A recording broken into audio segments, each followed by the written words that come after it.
ఎన్నికలు అయిపోయినాయి, 6 నెలలు గడిచిపోయింది. కూటమి నాయకులందరూ కూడా బ్రహ్మాండమైన తీర్పు ఇచ్చినారు. చాలా బ్రహ్మాండమైన తీర్పు, ప్రజలు ఎంతో నమ్మకంతో ఇచ్చినారని చెప్పి చాలా ఆనందం వ్యక్తం చేస్తున్నారు. ప్రజలు ఇచ్చిన తీర్పును ప్రతి ఒక్కరు కూడా గౌరవించాల్సిందే. ఈరోజు ఇంత పెద్ద తీర్పు ఎందుకు ఇచ్చారు? ఈ పెద్ద తీర్పు ఇచ్చినటువంటి కూటమి ప్రభుత్వం నాయకులు ఆనందంగా ఉన్నారు, కానీ ప్రజలు మాత్రం మేమిచ్చిన తీర్పుకు తగిన ఫలితం రాలేదు, సూపర్ 6 ఎప్పుడు వస్తుంది, ఎప్పుడు అమలు చేస్తారు, ఇప్పుడు ఇచ్చినటువంటి బడ్జెట్లో మాత్రం అసలు సూపర్ 6లో వాళ్ళు వాగ్దానం ఇచ్చినటువంటి ఏవైతే ఉన్నాయో ఆ సూపర్ 6 అమలు చేసేదానికి ఏ కార్యక్రమానికి, అదేవిధంగా ఆడబిడ్డ నిధి అన్నారు అధ్యక్ష, అదేవిధంగా ఈ సూపర్ 6లో మీరు చూస్తే యువగలం అన్నారు, నిరుద్యోగ భృతి ఇస్తామన్నారు, అదేవిధంగా ఉద్యోగ అవకాశాలు కల్పిస్తామన్నారు, అన్నదాత సుఖీభవ చెప్పారు, దీపం చెప్పినారు, ఆడబిడ్డ నిధి, మహిళలకు ఉచిత బస్సు సౌకర్యం, ఇవే కాకుండా చాలా కార్యక్రమాలన్నీ కూడా ఎన్నికల ముందు బ్రహ్మాండంగా వెళ్ళి ప్రజలకు చెప్పినారు. ఈరోజు చూస్తే ఈ బడ్జెట్లో గౌరవ సభ్యులు మాట్లాడినప్పుడు కానీ మీరు ఇచ్చినటువంటి వాగ్దానాలకు ఏం చేస్తామని చెప్పేదానికి ఈ బడ్జెట్లో సరైనటువంటి సమాధానం లేదు. మాట్లాడే సభ్యులు కూడా ఎంతసేపు ఉన్నా ఇచ్చిన హామీలు నెరవేరుస్తామని చెప్పేదానికి ఒక ప్రణాళిక ఉందని చెప్పకుండా ఎంతసేపు ఉన్నా గత ప్రభుత్వంలో అప్పులు చేసింది చిన్న భిన్నం అయిపోయింది తప్ప వేరే చెప్పడమేలే. ఎంతసేపు ఉన్నా బడ్జెట్లో మీకు ప్రజలకు అవకాశాన్ని ఇచ్చినారు, ఒక గొప్ప తీర్పు ఇచ్చినారు. మీరు ఇచ్చిన తీర్పుకు తగిన ఫలితంగా మీరు ఇచ్చిన వాగ్దానాలు ఏం నెరవేరుస్తారని బడ్జెట్లో చెప్పాలి తప్ప పోయిన గవర్నమెంట్లో ఏదో జరిగిపోయిందని చెప్పి ఏదో ప్రజలు మీకు అవకాశాన్ని ఇచ్చారు. ఆ విధంగా మీరందరూ కూడా ఆ తీర్పుకు అనుగుణంగా సార్ నేను ఒకటే మనవి చేస్తున్నా, ఈరోజు ఈ బడ్జెట్లో ప్రజలకు తెలియజేయాల్సిన విషయం ఒకటి.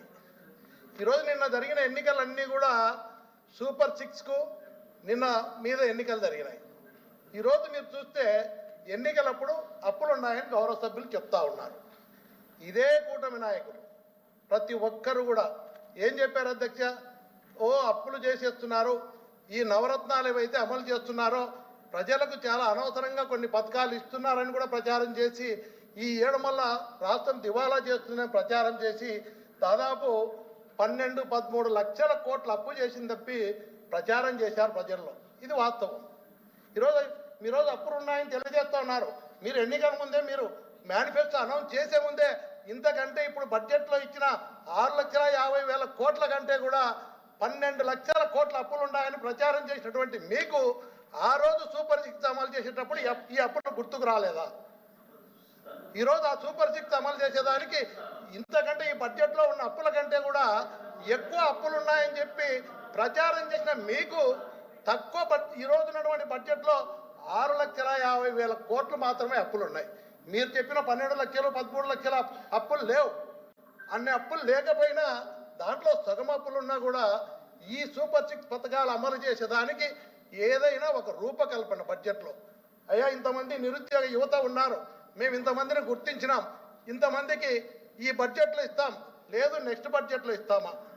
ఈరోజు ఉద్యోగ అవకాశాల్లో కూడా అధ్యక్ష ఈరోజు యువతకు ఉద్యోగ అవకాశాలు కల్పించేదానికి ఏ విధంగా మీరు అవకాశాలు కల్పిస్తారని చెప్పి అది కూడా ఒక ప్రణాళిక తయారు ఏమన్నా చేశారా?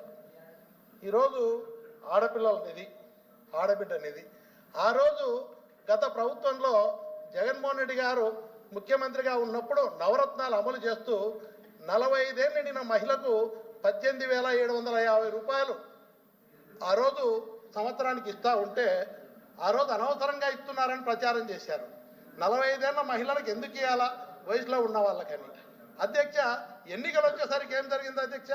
18 ఏళ్ళు నిండిన ప్రతి మహిళకు ఇంట్లో ఎంతమందికి ఉంటే అంతమందికి కూడా ఈ ఆడబిడ్డ నిధి కింద ఈ పథకాన్ని అమలు చేస్తాము, ప్రతి నెల 1,500 అని చెప్పారు. ఈరోజు ఆడబిడ్డ నిధి కింద మీరు ఇచ్చేదానికి ఈ బడ్జెట్లో ఇస్తారా, నెక్స్ట్ బడ్జెట్లో ఇస్తారా, నెక్స్ట్ ఇయర్ ఇస్తారా? ఎందుకంటే ప్రజలు మీరు ఇచ్చినటువంటి మేనిఫెస్టో మీద ఎదురు చూస్తూ ఉన్నారు. పేద ప్రజలందరూ కూడా ఎన్నో ఆశలు పెట్టుకున్నారు ఈ ప్రభుత్వం మీద. అయ్యా ఈ పథకాలు అందుతాయని చెప్పి ఓట్లు వేసినారు. ఈ పథకాలు ఈ బడ్జెట్లో ఇవ్వలేకపోతే మీ దగ్గర ఒక ప్రణాళిక రూపొందించి నెక్స్ట్ ఇయర్ ఇస్తారా, తర్వాత ఇయర్ ఇస్తారా, ఏ ఇయర్ ఎప్పుడు ఇస్తారో మీరు ప్రజలకు తెలియజేయాల్సిన బాధ్యత మీ మీద ఉంది. ఈరోజు మీరందరూ కూడా ఇలాంటి కార్యక్రమాలు ఈ బడ్జెట్లో ప్రజలకు ఏమి అర్థం కాని పరిస్థితిలో ఉన్నారు. ఈరోజు ఈ బడ్జెట్ చూస్తే అసలు ఏ పథకం ఎప్పుడు మాకు వస్తుందో తెలియని పరిస్థితులలో ఈ బడ్జెట్ ప్రణాళిక ఉంది అధ్యక్ష. నేను కోరుతా ఉన్నాను అధ్యక్ష, ఎందుకంటే ఏదైనా కూడా ఒక హామీ ఇచ్చినప్పుడు నెరవేర్చాల్సిన బాధ్యత మన మీద ఉంది. ఈరోజు ఈ సూపర్ 6 అనేది ఎంతోమంది పేద ప్రజలు, దాదాపు బలహీన వర్గాలు, అట్టడుగు వర్గాలు, ఎస్సీలు, బీసీలు, మైనారిటీలు, ఆర్థికంగా వెనుకబడిన వర్గాలందరూ కూడా ఈరోజు గతంలో నవరత్నాలు అమలు చేసినప్పుడు మేము కూడా బ్రహ్మాండంగా గత ప్రభుత్వంలో చేసినాం అనుకున్నాం.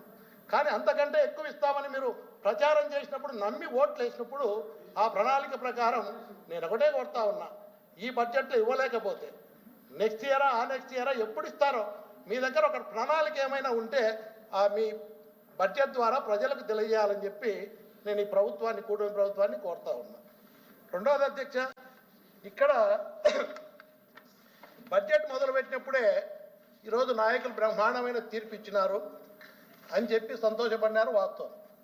కానీ ఎంటమ్మడే గత ప్రభుత్వ దుష్పరిపాలన, దుర్మార్గమైన పరిపాలన అని చెప్పి బడ్జెట్ పుస్తకంలో మొట్టమొదటినే మొదలుపెట్టారు. దుష్పరిపాలన అంటే ఏంది అధ్యక్ష?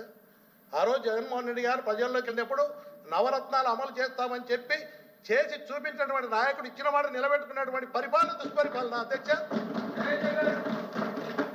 అదేవిధంగా మీరు ఒక్కసారి చూస్తే నాడు నేడు కింద స్కూల్స్ బ్రహ్మాండంగా డెవలప్ చేసి ఎక్కడ గత దశాబ్దాల తరబడి నిర్లక్ష్యం చేయబడినటువంటి పేదవాళ్ళ పిల్లలు చదువుకునే విద్యా విధానం నిర్లక్ష్యం చేయబడితే ఇంగ్లీష్ మీడియం తీసుకొచ్చి నాడు నేడు కార్యక్రమం మీద అన్ని వసతులు కార్పొరేట్ స్కూళ్ళకు ధీటుగా స్కూల్స్ ఏర్పాటు చేసి స్కూళ్ళు బ్రహ్మాండంగా డెవలప్ చేయడం దుష్పరిపాలన అధ్యక్ష.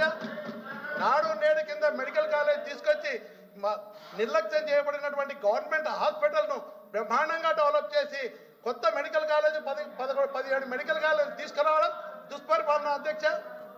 ఈ విధంగా గ్రామ సచివాలయ వ్యవస్థ తీసుకొచ్చి రైతు భరోసా కేంద్రాలు ఏర్పాటు చేసి మహాత్మా గాంధీ కలలు ఉన్నటువంటి గ్రామ స్వరాజ్యం రావాలని చెప్పి పేదవాడి ఇంటికే పరిపాలన అందించి విధంగా సచివాలయ వ్యవస్థ రైతుకు చెంతకే ఇత్తనం కాడ నుంచి పంట అమ్ముకునే వరకు కూడా ఒక మంచి పరిపాలన అందించి రైతుకు అండగా ఉంటూ రైతు భరోసా కేంద్రాలు ఏర్పాటు చేసి సచివాలయ వ్యవస్థ తీసుకొచ్చి వాలంటీర్ వ్యవస్థ ద్వారా ఒక మంచి పరిపాలన అందిస్తే అది దుష్పరిపాలన అధ్యక్ష. నేను కోరుతా ఉన్నా, తప్పుంటే తప్పని మాట్లాడొచ్చు, మంచి పరిపాలన నేను చెప్తా ఉన్నా. ఈరోజు జగన్మోహన్ రెడ్డి గారు తీసుకొచ్చిన వ్యవస్థనే సచివాలయ వ్యవస్థను రైతు భరోసా కేంద్రాల ద్వారా ఆ వ్యవస్థనే మీరు వాడుకుంటా ఉన్నారు, ఆ వ్యవస్థనే మీరు ఉపయోగిస్తూ ఉన్నారు, ఆ వ్యవస్థనే మీరు ఉపయోగిస్తూ ఉన్నారు అధ్యక్ష.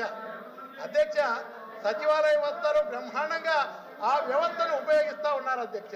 మీరు ఆ వ్యవస్థనే ఉపయోగించుకుంటున్నారు, అది దుష్పరిపాలన అయితే ఆ వ్యవస్థను ఎందుకు ఉపయోగిస్తూ ఉన్నారు? కాబట్టి మంత్రి గారు. అధ్యక్ష గౌరవ సభ్యులు మాట్లాడేది వారు బడ్జెట్ గురించి వివరించవచ్చు, తప్పులేదు. కాకపోతే పథకాలు ఏవైతే సూపర్ 6 అనేటువంటిది పదే వారు చెప్పారు. సూపర్ 6 పథకాలను ఏ రకంగా ఈ ప్రభుత్వం అమలు చేస్తుంది అనేటువంటి విషయంలో ఈ ప్రభుత్వానికి స్పష్టమైన అవగాహన ఉంది. అందుకే మీరు దయచేసి వినండి, మీరు 2000 రూపాయల పెన్షన్నే 3000 రూపాయలు పెంచడానికి మీకు 5 సంవత్సరాలు పట్టింది. ఇదే ప్రభుత్వం వచ్చిన అధికారంలోకి వచ్చిన 15 రోజుల్లో 3000 రూపాయలు 4000 రూపాయలకు పెంచినటువంటి ఘనత ఈ ప్రభుత్వానికి దక్కుతుంది. అంతేకాదు, మేము ఏప్రిల్ నెలలో ప్రకటించాం. ఏప్రిల్ నెలలో ప్రకటిస్తే అప్పుడు మా ప్రభుత్వం లేదు. ఏప్రిల్ మే జూన్ 3 నెలలకు కలిపి ఏదైతే ఒక్కొక్క 1000 రూపాయలు ఇవ్వాలో దాన్ని కూడా కలిపి జూలై నెలలో ఇచ్చినటువంటి పెన్షన్లే 7000 రూపాయలు ఇచ్చినటువంటి ఘనత ఈ ప్రభుత్వాన్ని. మీరు బకాయిలు పెట్టి వెళ్ళిపోతే ఏదైతే రైతుకి ధాన్యం కొనుగోలు కేంద్రాల్లో, ఒక్క నిమిషం సార్, ధాన్యం కొనుగోలు కేంద్రాల్లో రైతులు ధాన్యం అమ్ముకుంటే వచ్చే నెలలో ఇవ్వాల్సినటువంటి డబ్బులు సంవత్సరమైనా ఇవ్వనటువంటి పరిస్థితి మీరు చేస్తే, ఆ బకాయిలు పెడితే ఆ 1600 కోట్ల రూపాయల బకాయిలు అధికారంలోకి వచ్చిన వెంటనే తీర్చిన ప్రభుత్వం ఈ ప్రభుత్వం అనేటువంటి మాట గుర్తుపెట్టుకోవాలి. ఫీజు రియంబర్స్మెంట్ 4000 రూపాయలు. ఇప్పుడు మీరు సూపర్ 6 చెప్పారు. ఇవాళ సూపర్ 6 లో ఒక్కొక్కటి తీసుకుంటా ఉన్నాం. మేము కార్యక్రమాలు ఈ ప్రభుత్వం వచ్చి 4 నెలలైంది. మీరు 5 సంవత్సరాల్లో చేయలేని పనుల్ని 4 నెలల కాలంలో మొదలు పెట్టాం. అన్నప్రాసన నాడే ఆవకాయనం తినేస్తానంటే మీరేమి చేయలేకపోయారు తింటామని. ఇవాళ మేము చెప్తా ఉన్నాం 4 నెలల కార్యక్రమంలో ఒక్కొక్కటి ప్రారంభించుకున్నాం. ఒక పక్కన ఫీజు రియంబర్స్మెంట్, ఒక పక్కన పెన్షన్లు. ఎవరైతే మంచానికి అంటి పెట్టుకుపోయి ఉన్నటువంటి దివ్యాంగులు ఉన్నారో వాళ్ళకి మీరు ముష్టి 3,000 రూపాయలు ఇచ్చారు. ఇవాళ 15,000 రూపాయలు ఇచ్చినటువంటి ఘనత ఈ ప్రభుత్వాన్ని. వారికి మేము అందిస్తా ఉన్నాం. ఎక్కడి నుంచి తీసుకొస్తా ఉన్నాం? మీరు అప్పులు చేసి వెళ్ళిపోతే ఆ అప్పులు తిప్పలు మేము పడుతున్నాం. దాంతో పాటు రైతులను ఒక పక్కన, యువతను మరో పక్కన, నిరుద్యోగులను మరో పక్కన, మీరందరికీ కావాల్సిన దీపం పథకం కార్యక్రమం ఇవన్నీ చూసుకుంటే ఈ ప్రభుత్వాన్ని మెచ్చుకోవాల్సిన పోయి ఈ రకంగా మీరు చేయటం కరెక్ట్ కాదనేటువంటి మాట చెప్తా ఉన్నాం. దయచేసి బడ్జెట్ మీద ప్రసంగం కూర్చోండి. బడ్జెట్ మీద ప్రసంగం చేసేటప్పుడు మంత్రులు ఇన్వాల్వ్ అయ్యి ఏదన్నా ఉంటే క్లారిఫికేషన్ కానీ సజెషన్ కానీ ఇవ్వండి, తప్పేం లేదు. కానీ మీరు మొత్తం రిప్లైలు ఇవ్వండి. మీరు ప్రభుత్వం ఏమి ఇవ్వాలనుకుంటున్నారు అనేది టోటల్గా రిప్లైలు ఇవ్వండి. కానీ ప్రతి పాయింట్కి చేస్తున్నప్పుడు దాన్ని కరెక్ట్ చేయాల్సిన బాధ్యత ఉంది. చేయండి. చేస్తుంటే అలాగా రిప్లైలు ఇవ్వండి. మాట్లాడండి. రామ్ సుబ్బారెడ్డి ఎల్ఓపి గారు. అలాగే నేను ముందు కూడా డిస్కస్ చేసినప్పుడు తన ద్వారా చెప్పాను సార్. సభ్యులు మాట్లాడుతున్నప్పుడు గౌరవ మంత్రులు మీ ఇష్టం, మీకు సమయం వచ్చినప్పుడు దానికి ఇవ్వండి క్లారిఫికేషన్. వెంటనే క్లారిఫికేషన్ ఇద్దామంటే అయితే వాళ్ళు మాట్లాడుతున్నారు, ఇతర సభ్యులు కూడా మాట్లాడతారు. దానికి కూడా చెప్తాము. ఇది పెద్ద సభ, ఓన్లీగా మనం ప్రవర్తించాలి. ఇంకో సభ్యుడు దాన్ని వచ్చి బడ్జెట్ మీద 3 రోజుల ప్రసంగం ఉంది. దయచేసి మంత్రులు సజెషన్ ఇవ్వండి, కరెక్ట్ చేయండి. నుంచి వచ్చిన వాడినే నేను. గతంలో పెద్దల సభలో ఉన్నాను. పెద్దల సభ నుంచే మామూలు ఈ సభకు వచ్చే నేను శాసనసభకి. దయచేసి నాకు ఆ సిద్ధాంతం, ఆ పద్ధతులు, ఆ రూల్స్ నాకు కూడా తెలుసు.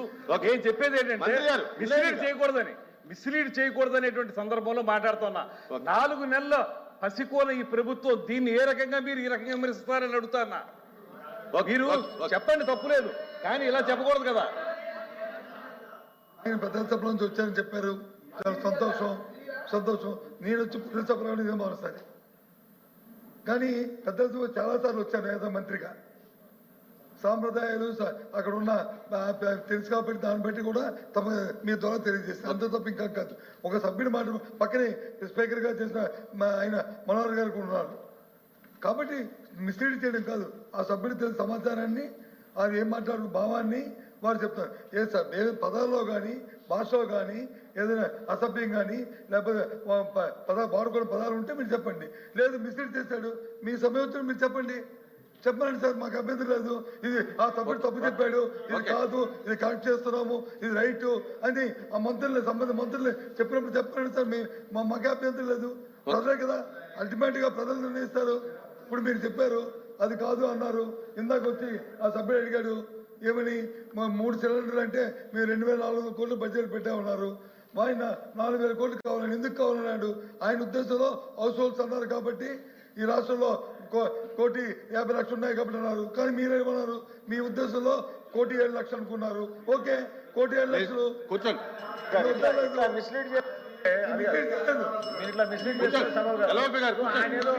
సాక్షి న్యూస్ పేపర్ చదువుకుని వచ్చి ఇక్కడ లెక్కలు చెప్తే కరెక్టే కాదు. నేను దయచేసి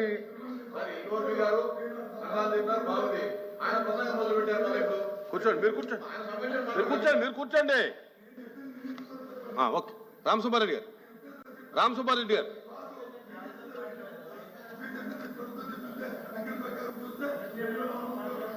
ఎల్ఓపి గారు కూర్చోండి.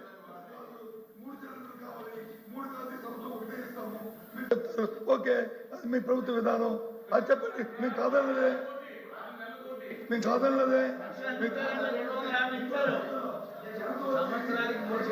ఎల్ఓపి గారు కూర్చోండి. రామ్ సుబ్బారెడ్డి గారు. సభ్యులు మాట్లాడుతున్నప్పుడు ఆ సమయానికి పంపించుకునేటట్టు ఇంట్రెస్ట్ లేకుండా చేయాలని దయచేసి కోరుతాను. మేము కూడా దాన్ని పాటించాలి. రామ్ సుబ్బారెడ్డి గారు. అధ్యక్ష, నేను గౌరవ మంత్రి గారు చెప్పినట్టు కూడా 4,000 పెన్షన్ ఇస్తున్నారు. ఇచ్చిందని ఒప్పుకోవాల్సిందే. నేను అనేది ఏంటంటే మనము ఈ బడ్జెట్ ద్వారా రాష్ట్ర ప్రజానీకమంతా కూడా ఎదురు చూస్తూ ఉన్నారు. ఏ పథకం ఎప్పుడు అందుతుందో దానికి ఒక ప్రణాళిక ఉంటే ఆ ప్రణాళిక ప్రజలకు తెలియజేయాలా. ఓటు మీకు ఇంత బ్రహ్మాండమైన తీర్పు ఇచ్చినటువంటి ప్రజలకు, ఎదురు చూస్తున్నటువంటి ప్రజలకు ఎప్పుడు ఏ పథకం అమలవుతుంది, ఒకవేళ మీరు అన్నట్టు ఈ సంవత్సరం అమలు చేయలేని పథకాలు ఏదన్నా నెక్స్ట్ ఇయర్ చేస్తారా, ఎప్పుడు చేస్తారు, ఎంత బడ్జెట్ అవసరం ఉంది దానికి, ఇది ఏదన్నా ఒక ప్రణాళిక. నిరుద్యోగ భృతి అన్నప్పుడు ఎంతమంది నిరుద్యోగులు ఉన్నారు గుర్తించారా, ఎంతమందికి ఇస్తారు, ఉద్యోగ అవకాశాలు ఎంతమందికి కల్పిస్తారు, ఏ విధంగా చేస్తారు, ఆడబిడ్డ నిధి కింద ఎంతమంది ఉంటే అంతమందికి 1500 రూపాయలు ప్రతి 18 ఏళ్ళు నిండిన మహిళకి ఇస్తామన్నారు. మీరు ఈ రాష్ట్రంలో ఎంతమంది ఆడబిడ్డలు ఉన్నారు 18 ఏళ్ళు నిండిన వారు గుర్తించినారా, ఎంత బడ్జెట్ అవసరం అవుతుంది, ఎప్పుడు ఇస్తారు, ఈ బడ్జెట్లో ఇవ్వగలుగుతారా, లేకపోతే నెక్స్ట్ బడ్జెట్లో ఇస్తారా, ఒక ప్రణాళిక. ప్రజలు ఒక 5-6 నెలల నుంచి ఎదురు చూస్తూ ఉన్నారు కాబట్టి మీకు బ్రహ్మాండమైన తీర్పు ఇచ్చిన ప్రజలకు చెప్పాల్సిన బాధ్యత, వాళ్ళు ఎదురు చూస్తూ ఉన్నారు. వాళ్ళకి తెలియజేసి ఈ సంవత్సరం నాకుంటే నెక్స్ట్ ఇయర్ అన్నా వస్తుందని సంతోషపడతారు కాబట్టి దాన్ని తెలియజేయమంటున్నా. అదేవిధంగా మంత్రి గారు అన్నట్టు అప్పులు అని చెప్తున్నారు. నేను ఒకటే చెప్తున్నా, మీరందరూ కూడా ఈ అప్పులు ఉన్నాయని ప్రచారం చేసేటప్పుడు ఇప్పుడు బడ్జెట్లో చూపించిన అప్పుల కంటే డబల్ అప్పులు చెప్పినారు ప్రచారంలో. అంతకంటే తక్కువ అప్పులున్నా కూడా ఈ పథకాలు ఎందుకు అమలు చేయకపోతున్నారు? ఆ రోజు ప్రజలు కూడా అనుమానపడినారు. అధ్యక్ష, ఇన్ని లక్షల కోట్ల అప్పు అయింది, రాష్ట్రం దివాలా తీసిందంటే ఈ పథకాలు ఎట్లా అమలు చేస్తారని చెప్పి ప్రజలు అనుమానించినప్పుడు వాళ్లకు నమ్మకాన్ని కల్పించేదానికి సంపద సృష్టించి మేము ఈ పథకాలన్నీ అమలు చేస్తామని చెప్పి మీరు అధికారంలోకి వచ్చినారు కాబట్టి ఏ విధంగా సంపద సృష్టిస్తారు, ఏ విధంగా ఈ సంపద సృష్టించి ఈ పథకాలు ఏ సంవత్సరం ఎప్పుడు అమలు చేస్తారో ప్రజలు ఎదురు చూస్తూ ఉన్నారు. కాబట్టి మీరు ఇచ్చినటువంటి వాగ్దానాలు నెరవేరుస్తారా, ఎప్పుడు నెరవేరుస్తారని ప్రజలు ఎదురు చూస్తూ ఉన్నారు. ఎంతసేపు జగన్మోహన్ రెడ్డి గారు చేసిన అప్పుల గురించి చెప్తే బడ్జెట్లో మనం ప్రజలకు ఏమి ఇస్తాం, ఎప్పుడు ఇస్తామో తెలియజేయాలని చెప్తున్నా. ఎందుకంటే అప్పులు చేసినారు, మేము తప్పులు చేసినా, మేము మంచి చేసినా కూడా మీరు మొదట్లో దుష్పరిపాలన. ఏ ప్రభుత్వం చేసినా కూడా మంచి చేసినప్పుడు మంచి అనాలి తప్ప అన్నిటినీ దుష్పరిపాలన